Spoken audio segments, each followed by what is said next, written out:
امریکی اخبار Washington post نے انکشاف کیا ہے کہ امریکہ ایران جنگ کے دوسرے روز کویت حملے میں وارننگز نظر انداز کی گئیں۔ واشنگٹن پوسٹ کے مطابق 1 مارچ کو ایران نے کویت کی بندرگاہ شیبہ پر ڈرون حملے کیے۔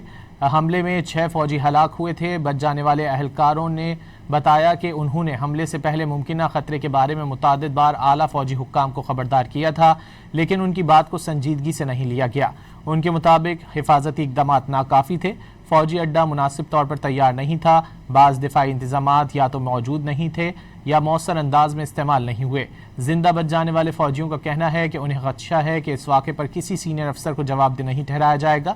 امریکی اخبار کی رپورٹ میں اس واقعے کی منصوبہ بندی، انٹیلیجنس، کمانڈ فیصلوں اور فوجی قیادت کی ذمہ داریوں پر سوالات اٹھائے گئے ہیں۔